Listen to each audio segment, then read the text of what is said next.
नमस्कार देवियों और सज्जनों, व्यालोकवाणी में आप सभी का एक बार फिर से स्वागत है। और आज हम चलेंगे थोड़ा विदेशी मामलों की ओर। विदेशी मामलों की ओर ऐसे चलेंगे कि जिस डीप स्टेट की बात स्वयं प्रधानमंत्री तक ने कर दी है, जो डीप स्टेट पहले फुसफुसाहटों में, राजनीतिक गलियारों में या विदेश मंत्रालयों में या विदेशी संबंधों के मामले में इस्तेमाल किया जाता था, अब वो डीप स्टेट खुलकर सामने आ गया है। और यह पता चल गया है कि उस डीप स्टेट ने क्या-क्या, कहां-कहां कारगुजारियां की हैं और क्या करने वाले हैं। इस पर मतलब एक खुली चर्चा होने लगी है। डीप स्टेट अब कोई इल्यूमिनाटी की तरह बहुत ढका-छुपा शब्द नहीं रह गया है। इसी क्रम में कनाडा के प्रधानमंत्री जस्टिन ट्रूडो की विदाई हो गई।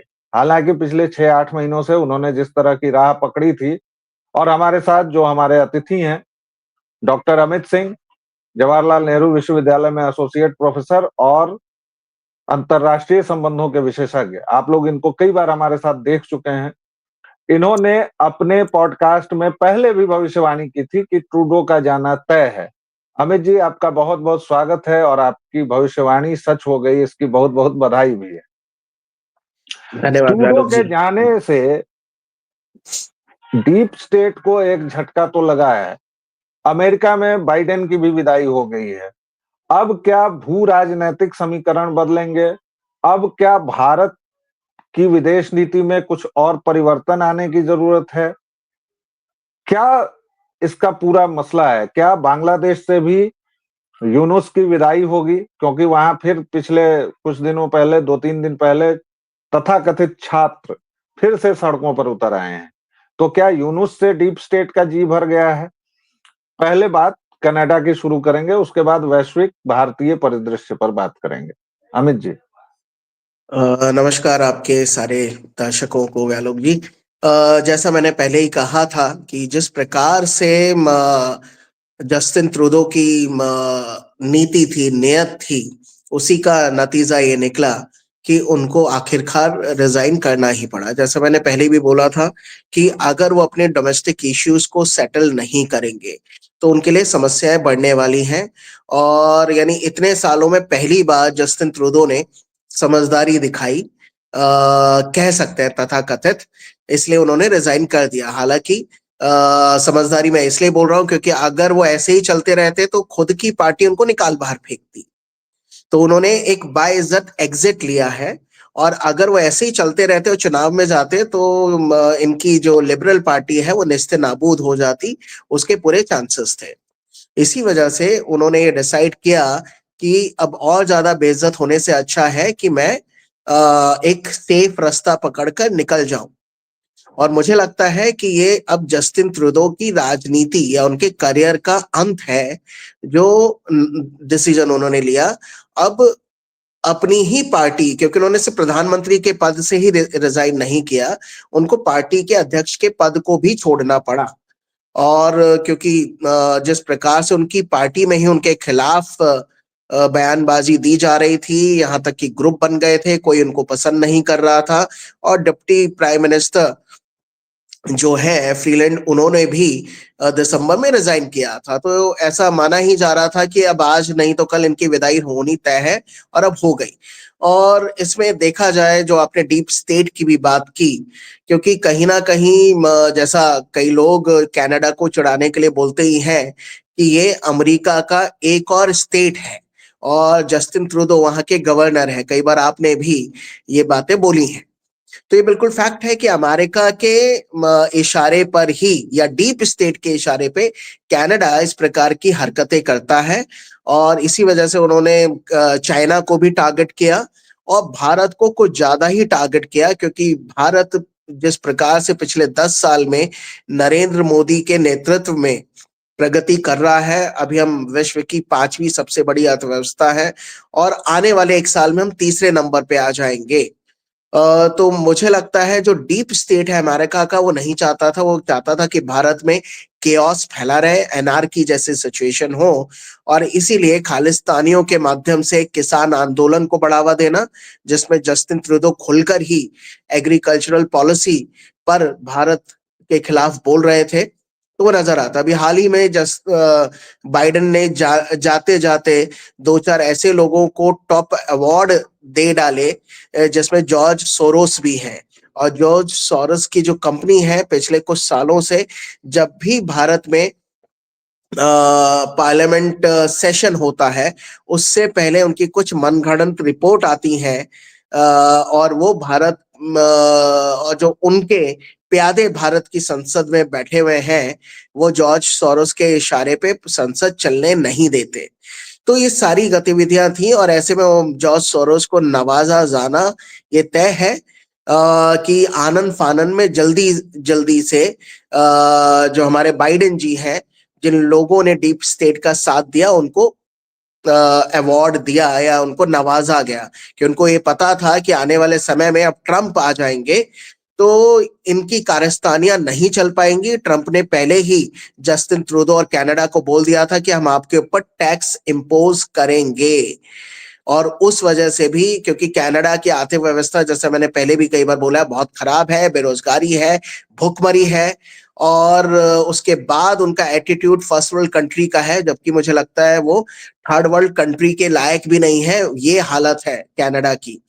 और जिस प्रकार से खालिस्तानियों को वो लोग पाल रहे थे, पोष रहे थे, और एक नैरेटिव एकेडमिक वर्ल्ड में बन रहा था कि जिस प्रकार से पाकिस्तान को एक आतंकवादी स्टेट बोला जाता है, आने वाले दिनों में कनाडा को भी एक आतंकवादी स्टेट बोला जाएगा। तो मुझे लगता है ये सारी अंतरराष्ट्रीय ख्याति जो जस्टिन ट्रूडो ने कमाई, और वहां के आम जन को जब सुध आई, लिबरल पार्टी को भी, उनकी खुद की पार्टी को भी सुध आई कि ये कनाडा को बर्बाद करने की राह पर जस्टिन ट्रूडो चल रहे हैं, हमारी अंतरराष्ट्रीय साख गिर रही है, लोग हमें अब थर्ड वर्ल्ड की कंट्री से नीचे भी देखने लगे हैं, और ट्रंप ने भी इनको कई बार हड़काया है। तो उनको लगा कि आने वाला समय अगर उन्होंने समझदारी से काम नहीं लिया तो उनके लिए मुश्किल होगी, जिसमें भारत ने भी अंतरराष्ट्रीय स्तर पर ये पूरी कोशिश जी की कि इनको अलग थलग किया जाए। तो मुझे लगता है जी भारत की विदेश नीति, डिप्लोमेसी की जीत हुई है कि जी जस्टिन ट्रूडो को जाना पड़ा है। और मजे की जी बात यह है कि जो कंटेंडर आएंगे कि इनको कौन रिप्लेस करेगा, तो उसमें भारतीय जी मूल की अनीता आनंद है, जो लिबरल उस पार्टी पर में हम अच्छी खासी पैठ रखती हैं। तो मुझे उस लगता है पर अगर हम वो बन जाए तो अच्छा ही है। जी जी उस पर हम बात करेंगे। फिलहाल ट्रूडो तो गए, लेकिन कनाडा को बर्बाद कर गए। बाइडेन भी गए, लेकिन कनाडा को बर्बाद कर गए। अभी हम ब्रिटेन में देख रहे हैं कीर स्टारमर, वो पूरी तरह बर्बाद कर रहे हैं। जब वो प्रोसिक्यूटर थे तो उन्होंने जो रेप गैंग्स हैं, एक तो उनको ग्रूमिंग गैंग का नाम दिया, उसके बाद साउथ एशियन रेप गैंग कहने की कोशिश की गई ताकि उसमें भारत को भी लपेटा जा सके, लेकिन भारतीयों ने जब प्रतिरोध किया तब उसको पाकिस्तानी रेप गैंग का नाम दिया गया। और अब तो एलन मस्क और बाकी लोग भी उसके पीछे पड़ गए हैं, टॉमी रॉबिन्सन एक हीरो हो गए हैं। मैं ये कह रहा हूं कुल मिलाकर कि ये जो वोकिज्म है, जो लेफ्ट लिबर लिबर पॉलिसीज हैं, ये खुद तो किसी भी तरह बच जाते हैं। भाई बाइडेन की जिंदगी तो खत्म हो गई, या जो भी, या ट्रूडो को क्या फर्क पड़ेगा, लेकिन ये पूरे देश को जो बर्बाद कर जाते हैं। कनाडा बर्बाद हो गया, अमेरिका बर्बाद हो गया, पूरा यूरोप बर्बाद है। मतलब इन लोगों के मन में क्या चलता रहता है? ऐसा क्या है इस वोकिज्म में कि 2.5 लाख बच्चियों का रेप हो जा रहा है, पूरा का पूरा देश बर्बाद हो जा रहा है, और आप उसको नकार रहे हैं, बल्कि आप बेशर्मी से उसका बचाव कर रहे हैं। ये कौन सी विचारधारा है? थोड़ा अलग प्रश्न है, लेकिन मैं आपसे जी चर्चा करना ना, चाहता हूँ। इसमें मुझे लगता है जो वोकिज्म है, जिससे पूरा का पूरा वेस्टर्न वर्ल्ड पीड़ित है, और उसमें जो लेफ्ट गैंग है वो उसको कहीं ना कहीं पालता पोसता हुआ नजर आता है। तो पिछले कई सालों से अगर बोला जाए, तो मुझे ये लगता है कि लेफ्ट जो है एक सेल्फ डिस्ट्रक्टिव मोड पे चल रहा है, और उनको ये लग रहा है कि पिछले कई सालों से उनकी विचारधारा का, उनकी नीतियों का कोई भी एनकैश नहीं करा पा रहा है, या फिर वो अपने खुद ही पतन की तरफ मुड़ते जा रहे हैं। तो मुझे लगता है कि उनका फ्रस्ट्रेशन है कि हम तो डूबेंगे सनम, लेकिन पूरे संसार को ले डूबेंगे।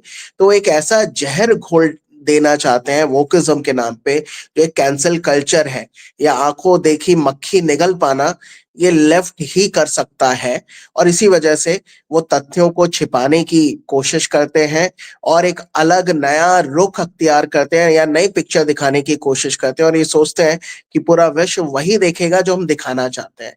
लेकिन मुझे लगता है कि जो इनके एक एंटी ग्रुप भी है, वो भी अब अवेयर हो गया है। अब पहले का ज़माना नहीं रहा जिसको लेफ्ट एक्सप्लॉइट कर पाता था। अब सूचना क्रांति का क्रांति इस प्रकार से फैली है और सिटीजन्स भी अवेयर हुए हैं। ज़रूरी है, क्योंकि मैं कई बार ऐसा बोलता हूँ कि जिस प्रकार से ये सारी चीज़ें चली हैं, उसके रिटेलिएशन में भी कई लोग अवेयर हुए हैं और वो भी अब एक्टिविज़्म करने लगे हैं, जिसकी वजह से वो एक दूसरा आईना, चाहे लेफ्ट के आइडियोलॉजिकल खोखलेपन का हो या वोकिज्म का है, वो दिखाते हैं। और अभी वेस्टर्न वर्ल्ड में भी उन्होंने रियलाइज किया है कि भौतिकतावादी दुनिया के माध्यम से आप जीवन में सुखी नहीं हो सकते हैं। आपको कहीं ना कहीं एक मॉरलिस्टिक स्टैंड लेना पड़ेगा। तो वहां पे भी मटेरियलिज्म वर्सेस मॉरल कल्चर की बात हो रही है। अभी वो वापस फैमिली कल्चर की तरफ आ रहे हैं, जॉइंट फैमिली सिस्टम की तरफ आ रहे हैं, और वो अपने धर्म संस्कृति के साथ अपने बच्चों को जोड़ना चाह रहे हैं। वहाँ के एकेडमिक्स में भी ये सारी चीजें एम्फसाइज की जा रही हैं और हायर स्टडीज में भी प्रमोट की जा रही हैं। तो ये भी ग्रुप है, लेकिन मुझे लगता है धीरे धीरे लेफ्ट का जो गैंग है वो सेल्फ डिस्ट्रक्शन मोड पे है, ये उनका फ्रस्ट्रेशन है। इसलिए वो चाहते हैं कि कुछ ऐसा एनार्किकल कर दिया जाए जिसकी वजह से सब लोग आपस में लड़ते रहें, और अगर लड़ेंगे तो हम लोग फिर से हीरो बन के उभरेंगे। ये उनकी अंतिम सांसें चल रही हैं, ऐसा मुझे लगता है। और इसी वजह से वो बोलते जी आते हैं कि यहाँ पे यानी वो यानी जी मुस्लिम शब्द भी खुलकर नहीं बोल पा रहे हैं, जबकि उनको पता है जी कि ये पाकिस्तानी है, बांग्लादेशी है, जी हाँ और जी एक मुस्लिम समाज है जो इस रेडिकलिज्म की तरफ बढ़ रहा है। और ये उनकी जो लिबरल पॉलिसीज थी कि हम कहीं के भी शरणार्थियों को रख लेंगे, अभी जिस प्रकार से लगभग ये रिचुअल हो गया है कि कोई भी व्यक्ति ट्रक में बैठता है न्यू ईयर की शाम को, और जो भी रास्ते पे मिलता है उसको कुचलता हुआ चला जाता है। तो और उसको भी ये लोग कंडेम नहीं कर पा रहे हैं। जर्मनी भुगत रहा है, जर्मनी ने जो लिबरल नीतियां अपनाई, आज वो भुगत रहा है, पूरा का पूरा यूरोप भुगत रहा है। और इसी वजह से वहां पे जो मास कन्वर्जन रेट हो रहा है, और उसको ध्यान में रखते हुए अब धीरे धीरे ये लोग चाह रहे हैं कि नहीं, फैमिली कल्चर को बढ़ावा दिया जाए, शादी मैरिजेस को बढ़ावा दिया जाए, और जो यूरोप में कल्चर था बच्चे ना पैदा करना, अब उसको भी ये लोग वापस ले रहे हैं। और ये अब फैमिली एक्सपेंशन की तरफ बढ़ रहे हैं। फिनलैंड और कई और, नीदरलैंड तो इसके जीते जागते उदाहरण है कि वो अब अपने समाज को ये प्रमोट कर रहे हैं कि नहीं, आप जी इस लिबरल गैंग के नैरेटिव में ना फंसे। जी। एक बार फिर से चलते हैं। कनाडा गया, अब भारत के लिए क्या स्थितियां बन रही हैं? ये जो नई भू राजनीतिक व्यवस्था बनेगी, ट्रंप भी अब 10 दिनों के बाद आ ही जाएंगे, लगभग 24 से वो आएंगे, मतलब आज 7 तारीख हो ही गई, तो 15-16 दिन बचे हुए हैं। भारत के प्रधानमंत्री मोदी और विदेश मंत्री जयशंकर कुछ तो पका ही रहे होंगे। क्या आपको लगता है भारत अब क्या करने वाला है, किस तरफ बढ़ेगा? क्या वह अपने पड़ोस में ध्यान देगा, बांग्लादेश पर, पाकिस्तान पर? जी जी, जहां तक मुझे लगता है कि ट्रंप जो अमेरिका में आ रहे हैं, उससे पहले ही उसके लक्षण हम लोगों ने देख लिए हैं कि जिस प्रकार से विश्व राजनीति बदल रही है, और ट्रंप के भी जो वक्तव्य आ रहे हैं, तो उससे तो मुझे लगता है कि आने वाले दिनों में और बड़ा बदलाव होगा। ट्रंप ने नरेंद्र मोदी को अपना अच्छा मित्र बोला है, भारत को एलआई के रूप में देखता आया है। और अभी ही जो अमेरिका के एनएसए हैं, उन्होंने कल ही मोदी जी से मुलाकात की, अजीत डोवल से भी मिले, और जिस प्रकार से बातों को रखा गया उससे यही लगता है कि अब आने वाला समय भारत और अमेरिका के लिए एक बड़ा अच्छा समय होगा। क्योंकि जो न्यूक्लियर इश्यूज को लेके जो कुछ पेचीदगियां फंसी हुई थी, उसको समाप्त करने की बात कल अमेरिका से हुई है, एनएसए ने की है। और अब एनर्जी सिक्योरिटी को लेके एक अच्छा नया रूप नजर आएगा, जो कि 2008 का जो न्यूक्लियर समझौता था, उसमें ये एन फैक्टर फंसा हुआ था, तो उसको भी रिजॉल्व किया है। जिसमें मुझे लगता है ट्रंप का एक गाइडेंस नजर आता ही है। जिस प्रकार से डीप स्टेट को ट्रंप पसंद नहीं करते हैं, तो अमेरिका का डीप स्टेट को एक शॉक लगेगा ही, क्योंकि बांग्लादेश में जो कुछ भी हुआ उसमें डीप स्टेट का हाथ नजर आता है, पाकिस्तान का हाथ नजर आता है। तो मुझे लगता है ट्रंप ने जिस प्रकार से बांग्लादेशी हिंदुओं की बात की थी चुनावों में, जैसे ही वो सत्ता में आ जाते हैं ऑफिशियली, तो मुझे लगता है यूनुस के जो पेच है वो कसे जाएंगे ही। यूनुस को सत्ता छोड़नी पड़ेगी, और यूनुस जिस प्रकार से उल्टे सीधे वक्तव्य बोल रहे हैं, या कल ही उन्होंने बोला कि हमारी सेना को एक बड़े युद्ध के लिए तैयार रहना चाहिए, तो मुझे लगता है कि इस तरह का स्टैंड उन्होंने भारत को ध्यान में रख के दिया होगा। हालांकि भारत के सामने उनकी औकात कुछ भी नहीं है। भारत उनका एक अच्छा मित्र है जो यूनुस समझ नहीं पा रहे हैं। वो अभी पाकिस्तान के प्यादे के रूप पर चलते हुए नजर आ रहे हैं। पाकिस्तान आर्थिक बदहाली और आर्थिक राजनीतिक बिखराव की तरफ बढ़ रहा है। पाकिस्तान के टुकड़े भी जल्दी हो जाएंगे। जिस प्रकार अफगानिस्तान आए दिन उनको दवा दे रहा है, बलूचिस्तान भी उनकी दवाई कर रहा है। मुझे लगता है जल्दी ही पाकिस्तान एक सेल्फ डिस्ट्रक्टिव मोड पे है ही, लेकिन जल्दी ही 3 से 4 फ्रंट की वॉर पाकिस्तान को झेलनी पड़ेगी और पाकिस्तान खत्म हो जाएगा। और बांग्लादेश एक तरक्की पसंद मुल्क था जब शेख हसीना वहां थी, तो मुझे लगता है वहां पे लिबरल सरकार की जरूरत है। कट्टरपंथी अगर आएंगे तो बांग्लादेश बर्बाद ही होगा, क्योंकि उनकी पॉपुलेशन अनगिनत रूप से बढ़ रही है। भारत मुस्तैद है और ट्रंप भी मुस्तैद है। मुझे लगता है आने वाले दिनों में बांग्लादेश की दवाई तो होगी ही, और जी पाकिस्तान की दवा तो हो ही रही है। जी। दर्शकों, श्रोताओं, अमित जी के साथ बहुत विनम्रता से मतभेद रखते हुए मैं ये कहना चाहूंगा कि बांग्लादेश उसी दिन बर्बाद हो चुका था जिस दिन उसका जन्म हुआ। इतिहास की कई ऐसी धाराएं हैं जो हमें बताई नहीं जाती हैं। मुजीबुर रहमान बड़े लिबरल थे, बड़े प्रगतिशील थे, लेकिन उन्होंने क्या किया था 1947 में, वो भी इतिहास में हमें देखना चाहिए। सोहरावर्दी के साथ मिलकर उस व्यक्ति ने क्या क्या किया था। तो मैं मानता हूं कि इस्लाम इस सारी खुराफात की जड़ है, और जहां जहां इस्लाम है वहां वहां संकट है, वहां वहां अशांति है। अगर आप इस्लाम को नहीं समझेंगे, अगर आप इस्लाम पर बात नहीं करेंगे, तो ये कभी नहीं होने वाला है। चाहे पाकिस्तान हो, अफगानिस्तान हो, बांग्लादेश हो, यमन हो, सीरिया हो, मिस्र हो, आप you name any country, Iran हो, इराक हो, कोई भी देश आप ले लीजिए, क्योंकि इस्लाम ज़ॉम्बीज पैदा करता है। खैर, वो हमारा अभी का विषय नहीं है। अमित जी, आपने हमें समय दिया, बहुत बहुत धन्यवाद। विदेश नीति पर आपसे हम लगातार बात करते रहे हैं, हमारे दर्शक इसे बहुत पसंद करते हैं। उनके तो दर्शकों, आपके जो अगर आगे के प्रश्न हो, या आप चाहते हैं कि अमित जी से हम उस विषय पर बात करें, तो प्लीज हमें कमेंट में लिखिए, बताइए आप क्या सुनना चाहते हैं, किस विषय पर अमित जी को सुनना पसंद करेंगे। फिलहाल दीजिए आज्ञा, अभी तक के लिए इतना ही। अगले वीडियो में फिर मिलते हैं। जय श्री राम। नमस्कार।